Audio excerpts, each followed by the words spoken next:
Hello बच्चों, Hindi video 24.com में आपका स्वागत है। लास्ट क्लास में मैंने आपको पढ़ाया था एग्रीकल्चर इम्प्लीमेंट्स। हम जो चैप्टर पढ़ रहे हैं उसका नाम है crop production and management, science की क्लास 8। तो अब मैंने आपको लास्ट क्लास में क्या क्या बताया था कि मिट्टी में जो मिट्टी रहती है, अच्छी मिट्टी के लिए हमें ना उसमें जितने भी सॉइल क्रम्स रहते हैं उसको ब्रेक करना बहुत ज़रूरी है। और एग्रीकल्चर इम्प्लीमेंट्स में हमने ये पढ़ा था कि कौन कौन से इंपॉर्टेंट टूल्स जो रहते हैं वो कृषि में यूज़ किए जाते हैं। तो वो जो मेन टूल्स थे वो थे प्लव, होय एंड कल्टिवेटर। आज हम नेक्स्ट टॉपिक शुरू करने वाले हैं जिसका नाम है सोइंग। तो सोइंग क्या होता है? तो नाम से ही आपको समझ आ रहा है कि सोइंग मतलब बोना।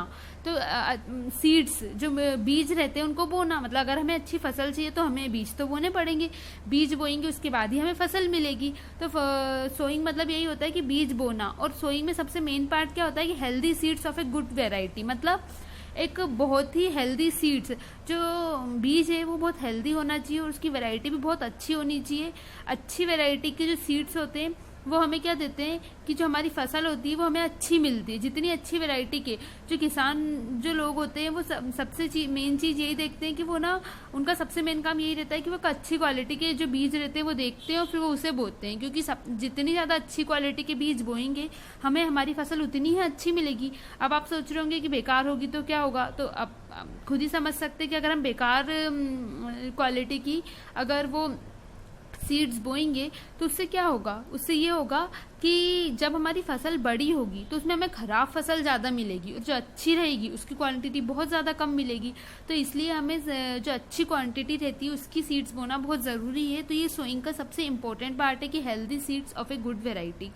जो फार्मर्स होते हैं वो प्रेफरेंस देते हैं अच्छी सीड्स को। अब आप सोच रहे होंगे कि अच्छी सीड्स का हम कैसे पता लगाएं कि सीड्स अच्छी है या बेकार? तो उसके लिए आप एक एक्सपेरिमेंट कर सकते हैं, मैं आपको बताती हूँ। आप अपने घर में एक जार ले सकते हैं, उस जार में आप उसमें पानी भरेंगे। पानी भरने के बाद आप उसमें कुछ वीट सीड्स डालेंगे। पानी भरने के बाद आप क्या करेंगे उसमें कि कुछ वीट सीड्स डालेंगे।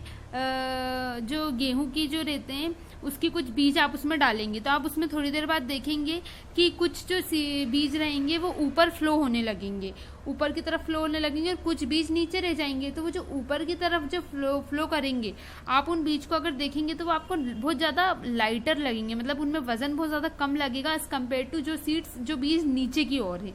आप उनको देखना तो आप उनका बीज जो वजन है वो आपको कम लगेगा। तो आप सोच रहे होंगे कि वजन कम क्यों हो जाता है? तो वो ही एक परख है अच्छी और बेकार जो सीड्स होती है, जो बीज होती है, उनको जानने की। मतलब जो पानी में ऊपर की तरफ जो फ्लोट करती है सीड्स, वो क्या रहती है, जो बेकार सीड्स रहती है वो ऊपर की तरफ पानी में फ्लो करने लग जाती है। और फ्लो करने के कारण जो बेकार सीड्स रहती है वो होलो हो जाती है, मतलब अंदर से क्या हो जाती है, खोखली हो जाती है। और अंदर से खोखली होने के कारण हमें उसमें वजन बहुत कम लगता है। तो हम उसमें ये परख कर लेते हैं कि हमारा बीज कौन सा अच्छा है, कौन सा बेकार है। जो ऊपर की तरफ जो तैरने लगे वो बीज हमारा बेकार है और जो नीचे की तरफ जमा हुआ है वो हमारा एक अच्छा बीज है। तो बच्चों, एक अच्छे बीज की परख की ये एक सबसे अच्छी मेथड है जो कि हम खुद भी कर सकते हैं। पानी ले सकते हैं, पानी में हम उसमें बीज डालेंगे, बीज में जो ऊपर तैरने लगे वो बेकार और जो नीचे की तरफ जम जाए वो अच्छी। तो ये सबसे इम्पोर्टेंट मेथड है अच्छी सीड्स की परख करने के लिए। ठीक है, अब हम अगला जो पढ़ने जा रहे हैं उसका नाम है ट्रेडिशनल टूल। तो ट्रेडिशनल टूल क्या होता है? तो अब हम समझेंगे कि ट्रेडिशनल टूल क्या होता है। तो ट्रेडिशनल टूल मतलब आजकल एक अलग तरह का टूल यूज किया जाने लगा है। बीज बोने के लिए उसका जो शेप रहता है वो फनल शेप रहता है। उसका एक फनल शेप रहता है, फनल का शेप रहता है जिसमें हम क्या करते हैं कि हम उसमें ना बीज डाल देते हैं। बीज डालने के बाद वो जो फनल रहती है उसमें से जो बीज होते हैं वो 2 या 3 पाइप उसमें अंदर कनेक्टेड रहते हैं, जिसमें उससे वो पास होते हैं बीज, और वो क्या करते हैं फिर मिट्टी में जाके मिल जाते हैं। और जो बीज रहते हैं वो किया जाता है, एक ट्रेडिशनल टूल है, एक तरह का टूल है जो कि यूज़ किया जाता है, जिसका शेप कैसा रहता है, फनल। इसका शेप फनल की तरह रहता है, फनल शेप्ड का रहता है ये टूल। इसमें क्या करते हैं, हम ऊपर से बीज डालते हैं, बीज जो रहते हैं वो 3 लेयर से पास होकर नीचे जाके मिट्टी में वो बीज मिल जाते हैं। तो यही है हमारा ट्रेडिशनल मेथड। ये जो है ट्रेडिशनल मेथड है सोइंग की, जो बीज बोने की एक ट्रेडिशनल मेथड आ गई है, जो फनल के थ्रू हम अलग अलग पूरे खेत में बीज बो देते हैं। यही सबसे इम्पोर्टेंट पॉइंट है ट्रेडिशनल टूल का, कि ट्रेडिशनल टूल जो रहता है वो किस तरह का रहता है, फनल शेप का। अब हम नेक्स्ट टॉपिक पढ़ने जा रहे हैं जिसका नाम है सीड ड्रिल। क्या नाम है जिसका? Seed drill.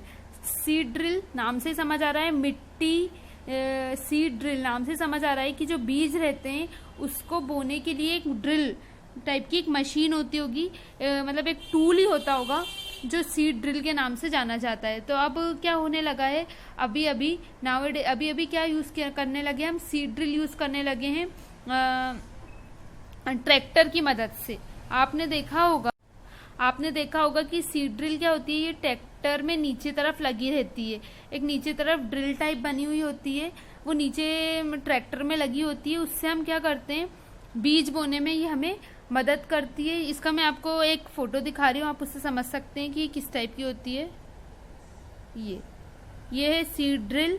ये जो रहती है ट्रैक्टर में नीचे साइड लगी हुई होती है। ये जैसे जैसे ट्रैक्टर चलता है ये भी ना खेत में उसके साथ साथ नीचे गड्ढा करती जाती है। जितनी ज्यादा जरूरत लगती है बीज बोने में, जमीन को खोदने में, ये उतनी ज्यादा उसमें हमें मदद करती है। सीड ड्रिल का क्या काम है, ये ट्रैक्टर में लगी हुई होती है और ये इक्वल डिस्टेंस में, यूनिफॉर्मली इक्वल डिस्टेंस और इक्वल डेप्थ के साथ बीज को बो देती है। मतलब ये है ना खुद डिसाइड कर लेती है कि कितनी डिस्टेंस पे बीज को बोना है, तो अपने आप बीज उतनी इक्वल डिस्टेंस पे और उतनी ही डेप्थ के साथ, मतलब कितनी गहराई हमें जरूरत है बीज बोने के लिए, ये उतना ले लेती है और हमारी जो बीज होते हैं वो हम इसमें बो सकते हैं। तो इसके लिए हम क्या यूज करने लगे, सीड ड्रिल। और ये हमें क्या करती है, ये हमें किस चीज से प्रोटेक्ट करती है, जो सीड ड्रिल मशीन होती है ये क्या करती है कि जो बर्ड्स रहते हैं वो क्या करते हैं कि कभी कभी जो बर्ड्स रहते हैं वो बीज को खा जाते हैं, मतलब बीज अगर ऊपर दिखते हैं तो वो उन्हें खा जाते हैं। तो इस सीड ड्रिल की मदद से आजकल ये होने लगा है कि ये बीज रहते हैं ये अंदर दब जाते हैं, जिसकी वजह से बर्ड्स भी हमें नुकसान नहीं पहुंचाती। और ये सीड ड्रिल क्या करती है, ये सबसे मेन और इम्पोर्टेंट काम है सीड ड्रिल का कि वो क्या करती है, सेव्स टाइम एंड लेबर। वो क्या करती है कि एक तो हमारा टाइम सेव करती है और लेबर का चार्ज भी बचाती है, क्योंकि ट्रैक्टर की मदद से हम ये काम बहुत इजीली कर लेते हैं। ड्रिल से हमें एक और फायदा होता है, ये क्या करती है, अवॉइड करती है ओवर क्राउडिंग ऑफ प्लांट्स। मतलब जो प्लांट्स रहते हैं वो मतलब एक ही, जैसे ये ज्यादा पास हम बीज बोएंगे तो वो ओवर क्राउड हो जाएंगे, मतलब वो एक के ऊपर एक आएंगे। तो ये क्या करती है कि उन सब चीजों को अवॉइड करती है, तो जिसकी वजह से हमें जो हमारे जो प्लांट्स रहते हैं उनको सफिशिएंट जो धूप रहती है वो सफिशिएंट, हर एक पौधे को अच्छी से सनलाइट भी मिल पाती है, न्यूट्रिएंट्स और वाटर जो रहते हैं वो भी हमें हमारी मिट्टी को अच्छे से मिल पाते हैं। तो ये सबसे अच्छा काम करती है सीड ड्रिल। तो सीड ड्रिल सबसे ज़्यादा यूज़फुल टूल है एग्रीकल्चर का, जो कि बहुत ज़्यादा काम आता है और ये ओवर क्राउडिंग से बचाता है और जो सीड्स रहती है उनको एक इक्वल डिस्टेंस पे रख देता है। तो इससे क्या होता है, इसमें हमने क्या क्या पढ़ा, आज हमने जो पढ़ा वो हमने पढ़ा sowing, traditional tools and seed drill.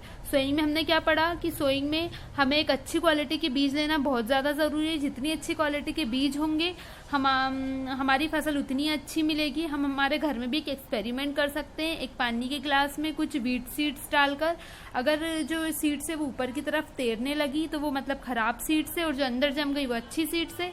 ये हमने पढ़ा। फिर हमने पढ़ा ट्रेडिशनल टूल में हमने क्या पढ़ा कि जो टूल यूज किया जाता है जिसका फनल जैसा शेप रहता है, फनल शेप्ड का टूल यूज किया जाता है, उसमें हम बीज डालते हैं, उसमें तीन लेयर से अंदर पास होके हमारी मिट्टी में जाके बीज मिल जाते हैं। ये एक ट्रेडिशनल टूल हमने यूज किया, फनल टाइप का होता है। और एक और नई टूल जो आया है वो है सीड ड्रिल, वो उसका फोटो मैंने आपको ऊपर दिखाया ही था। सीड ड्रिल क्या होता है कि ये एक ट्रैक्टर में लगा हुआ होता है नीचे। इसका सबसे मेन फायदा ये रहता है कि ये इक्वल डिस्टेंस में यूनिफॉर्मली इक्वल डिस्टेंस में क्या रहता है, जो बीज रहते हैं उनको इक्वल डिस्टेंस में बोता है, जिसकी वजह से क्या होता है कि एक तो डिस्टेंस निर्धारित हो जाती है कि कितने डिस्टेंस पे बीज बोना चाहिए, ये भी हमें नहीं करना पड़ता, ये वो खुद ड्रिल मशीन जो सीड ड्रिल रहती है वो खुद कर देती है। और ये क्या करती है, सबसे इम्पोर्टेंट पॉइंट है कि ये टाइम और लेबर चार्ज हमारा बचाती है और ओवर क्राउडिंग ऑफ प्लांट्स से भी हमें ये बचाती है। तो बच्चों आज हमने ये तीनों चीजें पढ़ी, sowing, traditional tool and seed drill. और लास्ट क्लास में हमने पढ़ा था एग्रीकल्चर इम्प्लीमेंट्स। तो चलिए आज का टॉपिक हम यहीं ख़त्म करते हैं। Thank you so much.